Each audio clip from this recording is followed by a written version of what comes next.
I read a story about a man who was walking through the forest one day and found a young eagle who had fallen from his nest.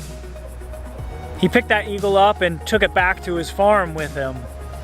And he let the eagle grow up among the chickens, acting like a chicken, eating feed off the ground like a chicken. Until one day a naturalist came by his farm and wondered why an eagle was acting like a chicken. He picked the eagle up and tried to get the eagle to fly, as the eagle was designed to do. But the eagle did nothing.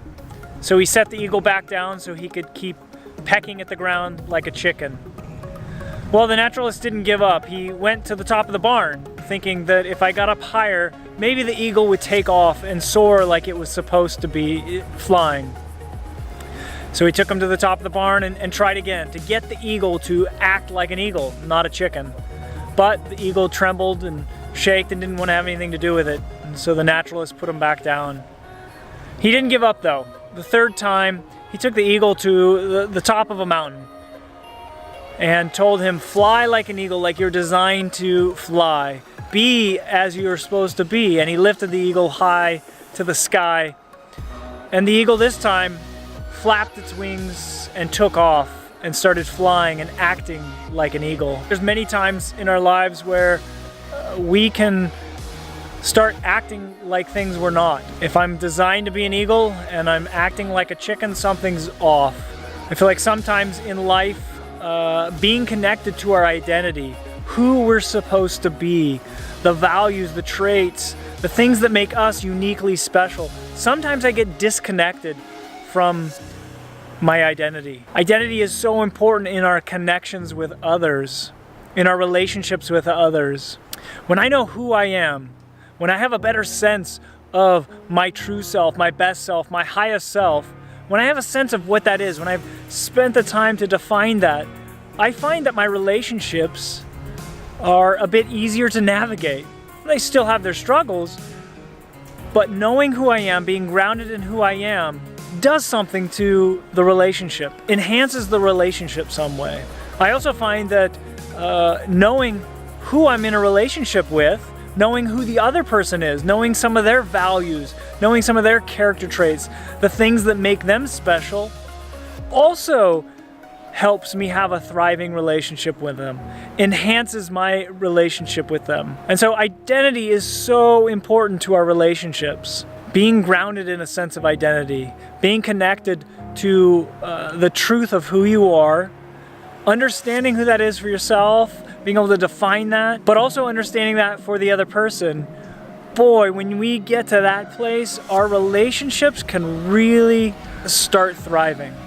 Now, there's many ways to define what I mean by identity, but let me offer you a couple that hopefully maybe will help clarify, like, how do we determine our identity? What things are we trying to discover about our identity?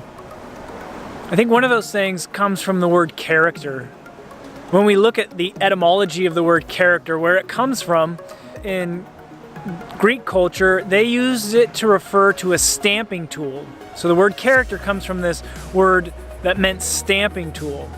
And then that evolved into this word or meaning of like a symbol or an imprint on your soul. So just think about, like, this is a value. Your identity, your character is a character value that's stamped on your soul. I like that way of thinking about my identity. Okay, what are the character traits? What are the values that I hold that are like an imprint on my soul, that are stamped on my soul, engraved on my soul? What are those words that I would use? And so let me give you a couple from me. Just having spent time thinking about words and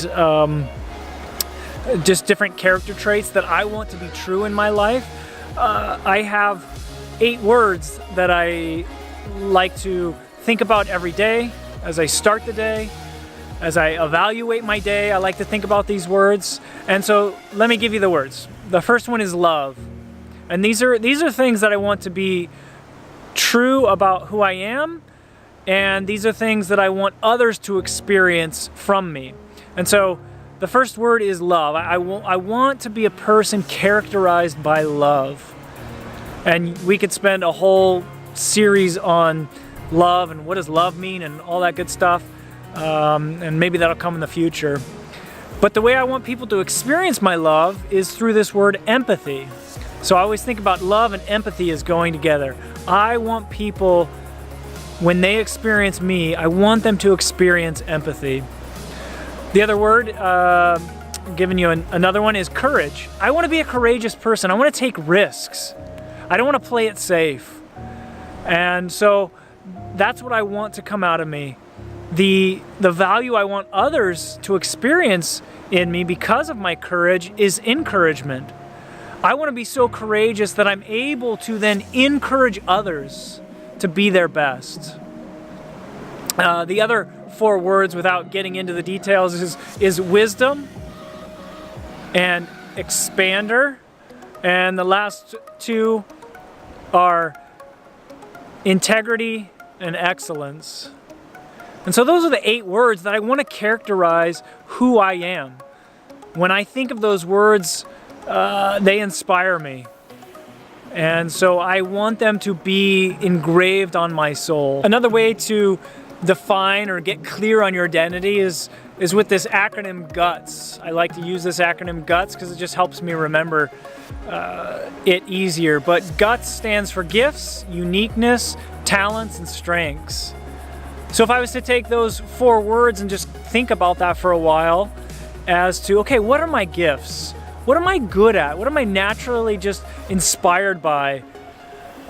What just naturally flows out of me? What are some gifts that I offer the world in who I am? Let me try to define that. What's my uniqueness? What are, as Dan Sullivan says from Strategic Coach, what are my unique abilities? And there's a great book from Strategic Coach on unique abilities. I encourage you to check it out. But also talents. What are my talents? What things do I just work hard at that I'm talented in? And then strengths. What are my strengths? Gallup has some research and an assessment on strengths, and I encourage you to look that up. Strengths Finder 2.0, I believe it is at this point. But that will help you define your strengths. So guts. Think about your guts as a way to define your identity, a way to just get your arms around this massive, ever-expanding being that you are. That's what's so cool about this discovery process and identity is, like, you really can't ever get your arms fully around it, your mind wrapped around just how awesome you are as a human being. But boy, is it fun to learn more and more about yourself, to get more and more connected with your identity, to get more connected with your guts.